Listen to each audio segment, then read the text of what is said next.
जय गुरु जी। शुक्राना गुरु जी। सारी संगत को जय गुरु जी। संगत जी गुरु जी की आज्ञा लेते हैं और उसके साथ मंत्र जाप भी करेंगे। और आप इस सत्संग को आज अगर पूरा सुन लेंगे तो आपको हो सकता है आपकी लाइफ में बहुत बड़ा चेंज आए। और सत्संग सुनने के बाद आप जो हम बता रहे हैं उसको आपने करना भी है। ओम नमः शिवाय, शिव जी सदा सहाय। ओम नमः शिवाय, गुरु जी सदा सहाय। जय गुरु जी।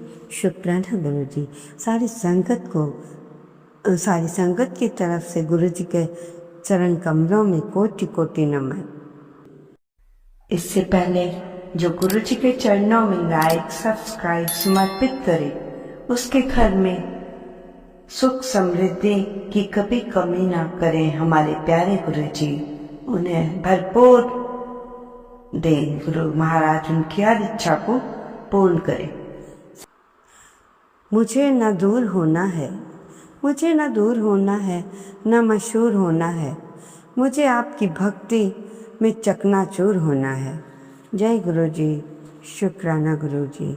हर हाल में परमात्मा को धन्यवाद दीजिए और कहिए राजी उसी में है जिसमें तेरी रज़ा है। जैसे तू रखे उसमें मज़ा है। जय गुरु जी। थोड़ा सा अगर विश्वास रखो तो तार देते हैं गुरु जी। मन में अगर आस रखो तो सवार देते हैं गुरु जी। ऐसे दयालु हैं मेरे गुरु जी के दिल के पास रखो तो बेइंतहा प्यार देते हैं गुरु जी। जय गुरु जी। शुक्राना गुरु जी। संगत जी, गुरु जी का संदेश, जो चिंता तुम्हें आज परेशान कर रही है हो सकता है वो कल तुम्हारी सबसे बड़ी खुशी बन जाए। बस मुझ पे विश्वास बनाए रखना, क्योंकि मैं तुम्हारे लिए ऐसे ऐसे रास्ते खोल रहा हूँ जिसकी तुमने कभी कल्पना भी नहीं की होगी। बस सब सही होने वाला है, भरोसा मत खोना। संगत जी, शायद आज तुमने यही सुनना था। जिस चीज़ के पीछे तुम भागते भागते थक गए हो उसे थोड़े समय के लिए छोड़ दो। देखो मेरी संगत, गुरु जी कहते हैं हर चीज़ के पीछे दौड़ना ज़रूरी नहीं है। कुछ चीज़ें तुम्हारे पास तब आती हैं जब आप उसका इंतज़ार करना छोड़ देते हैं। तुम लोग बार बार अपना फ़ोन देखते हो कि आज तुम उसका इंतज़ार मत करना। जिस इंसान के लिए अपना फ़ोन रखो उसको अपने मन में मेरे पास रखो तो तुम्हारे जो तुमने लिखा है वह तुम्हारे पास ढूंढता हुआ खुद ब खुद आ जाएगा। बस अपने गुरु जी पर विश्वास रखो। संगत जी, अपने जीवन में वो रिश्ता बना कर रखो जिस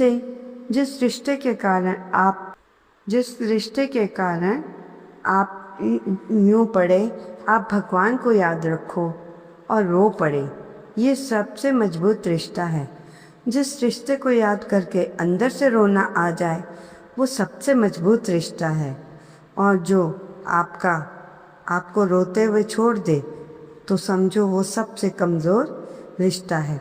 आप भगवान से ऐसा रिश्ता रखो जिससे रो पड़ूं भगवान जी, और मेरा और आपका रिश्ता इतना मजबूत होना चाहिए कि भगवान जी का रिश्ता भी इतना मजबूत हो कि वो आपको रोते हुए नहीं देख सकते।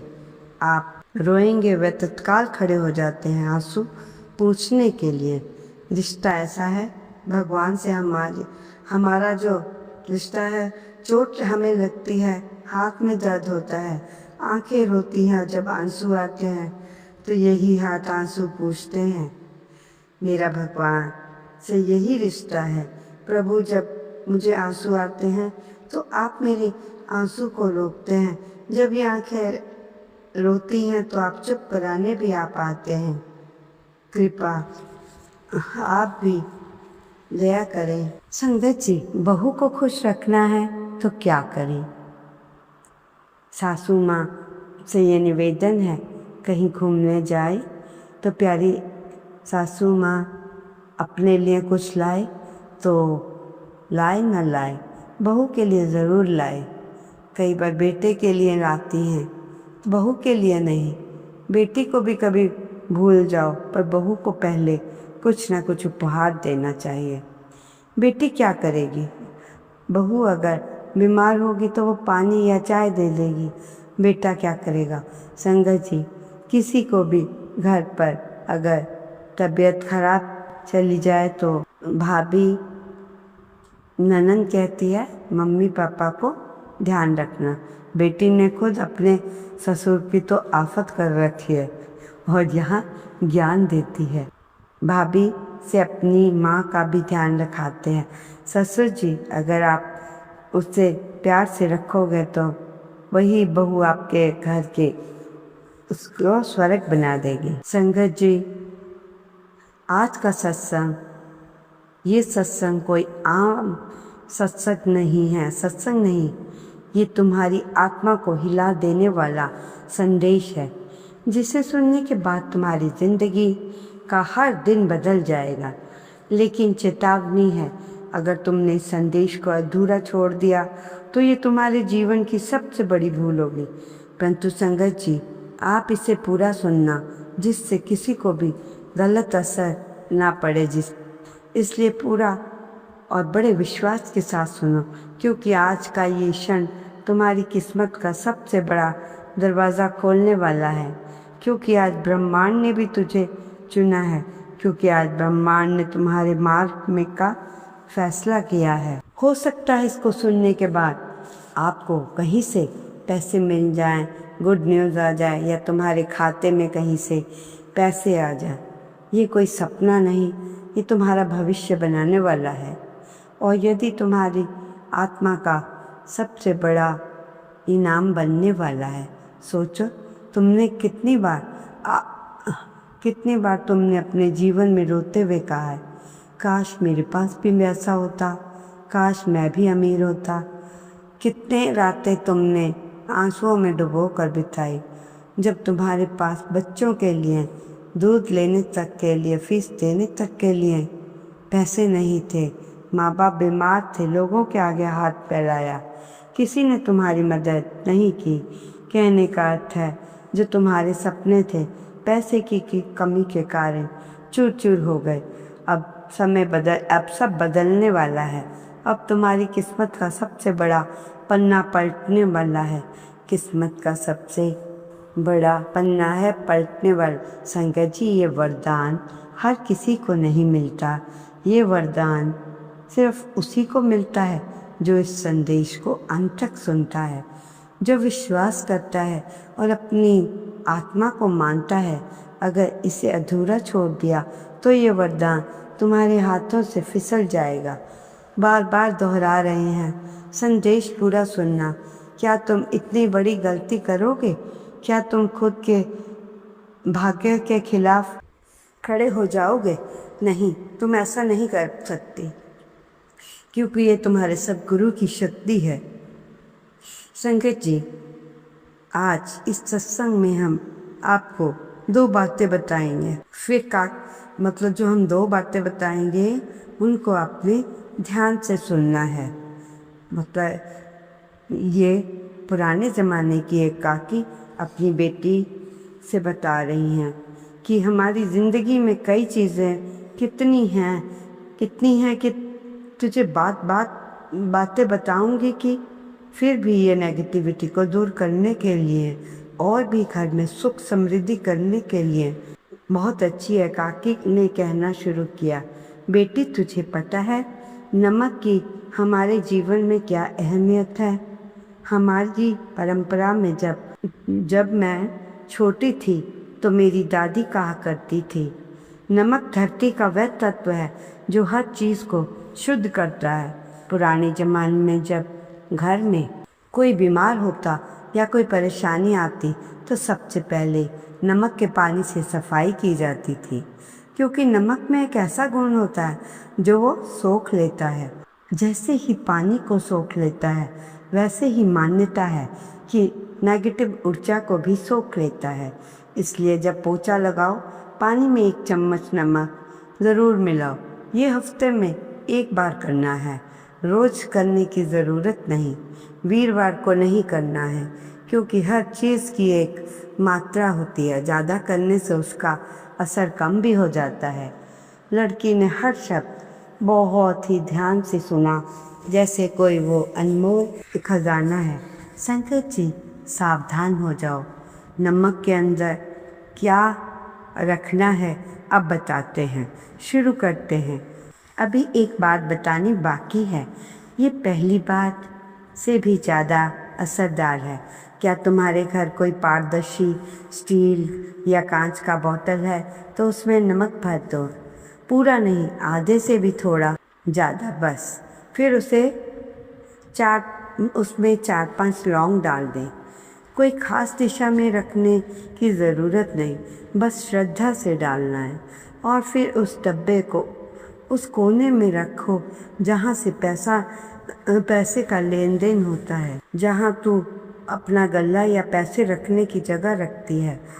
हमारे लिए मान्यता है, नमक और लौंग का ये संयोग घर में धन के प्रभाव को बनाए रखता है।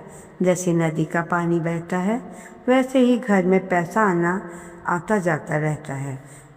कहीं रुके नहीं, ठहर, काकी ने उसे समझाया। महीने में एक बार उस डब्बे को ज़रूर देखना। अगर नमक नम हो जाए तो लौंग का रंग बदलने लगे तो समझना उसने अपना काम कर दिया। उसे बाहर निकाल कर नया डिब्बा लगा लेना। आंटी ने दादी के पाँव छुए और उनका पाँव छूकर आशीर्वाद लिया और घर की तरफ चली। संगत जी, ये काम कर के अगले दिन कहीं कि संगत जी, ये काम करके तो कोई फ़ायदा नहीं हुआ, कुछ नहीं हुआ। बदलाव रातों रात नहीं आता, पर थोड़े दिनों में शांति रखनी पड़ती है और शांत रहना पड़ता है। ऐसा करने से धीरे धीरे बदलाव आता है, प्रोग्रेस होती है। आप भी ज़रूर करना। काफ़ी समय के बाद आप देखेंगे कि आपके घर का माहौल अच्छा हो गया, धन भी धीरे धीरे ना जाने कहाँ कहाँ से आने लगा। तो संगत जी, आपने ये नमक का ये जो उपाय सुना, इसको आप ज़रूर कीजिएगा, क्योंकि इसमें कोई बहुत बड़ा काम तो है नहीं। नमक लेना है, कांच की शीशी में 4-5 लौंग डाल देने हैं और जहाँ गल्ला होता है वहाँ से पास रखो जहाँ से पैसे निकालते हैं। यदि उसके कलर में फ़र्क आए तो क्या सोचेंगे आप कि धीरे धीरे काम बनने वाला है। संगत जी, किसी को गुस्सा आए तो क्रोध से कैसे मुक्ति पाएं।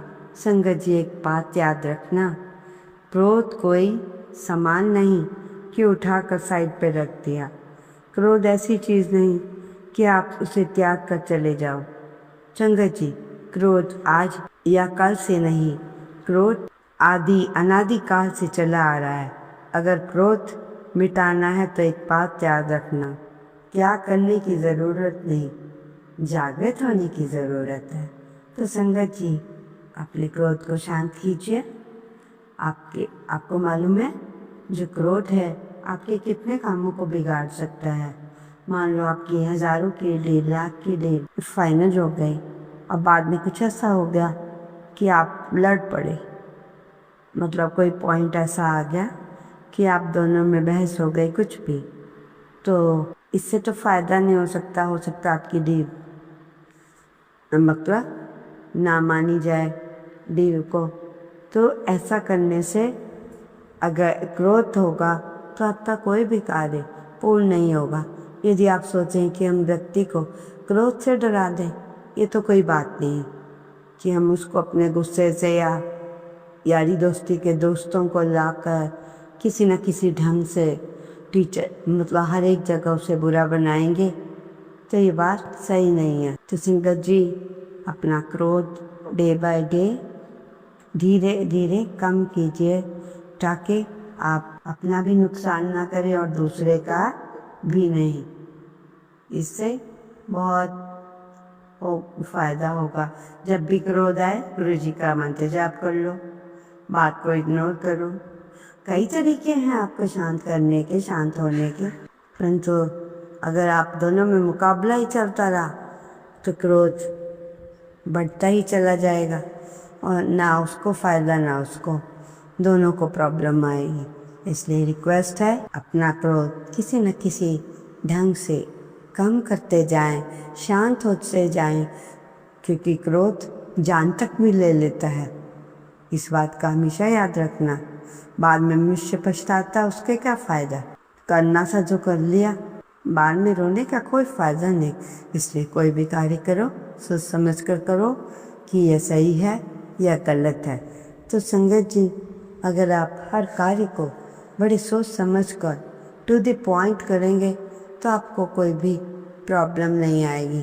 प्रॉब्लम तब होती है जब आप में अहंकार या अरे मैं ये काम करूँगा, गाड़ी की जगह ऑटो में बैठूँगा, नहीं नहीं ये तो नहीं मुझसे होगा, चाहे इस चक्कर में आपकी ट्रेन मिस हो जाए, मैं तो गाड़ी में ही बैठूँगा। गाड़ी आ ना पाए किसी कारण तो क्या करेंगे आप, ऑटो में नहीं बैठेंगे कि जहाँ की टिकट कराई है तो जाना। तो संगत जी है, ऐसे क्रोध किसी काम का नहीं। आप सोचते क्रोध करके लोगों को डराया जाए, ऐसा नहीं होता। क्रोध करने से कोई नहीं डरता। हाँ, इंसान चुप हो जाता है कि चलो ये जो बोल रहे हैं, बड़े बोल रहे हैं, जो भी बोल रहे हैं सही है, पर आप क्रोध को धीरे धीरे अपनी लाइफ से ख़त्म करो। ये तो नहीं कहूँगी कि गुस्सा एकदम ख़त्म हो जाएगा, चलो 5-10 मिनट, आधा 1 घंटा बड़ी शांति से बैठ गए, परंतु ऐसा मत करना। आपकी रिक्वेस्ट है संगत जी। और आप अपने राखी का जो त्यौहार आ रहा है उसके आप सबको बहुत बहुत शुभकामनाएं हैं। अपनी राखी के त्यौहार को बड़े धूमधाम से बहन भाई और पेरेंट्स मिलजुल के बनाएं, घर में सुख शांति रखें। उसी दिन सुबह गुरु जी का मंत्र जाप चला दें, शांत रहें। राखी के समय का मैंने कल के सत्संग में आपको बता दिया था, शुभ मुहूर्त क्या है क्या नहीं, ये सब बातें आई थिंक आपने कल ही सुन ली होंगी, तो बार बार दोहराने की ज़रूरत नहीं है। तो आपका ज़्यादा समय न लेते हुए आज का शुक्राना सत्संग यही समाप्त करते हुए गुरु जी के मंत्र जाप के साथ, और आप भी बोलिए ओम नमः शिवाय, शिव जी सदा सहाय। ओम नमः शिवाय, गुरु जी सदा सहाय। ओम नमः शिवाय, शिव जी सदा सहाय। ओम नमः शिवाय, मेरे प्यारे गुरु जी सदा सहाय। जय गुरु जी, शुक्राना गुरु जी। अनंतम अनंतम अनंतम अनंतम अनंतम अनंतम शुक्राना।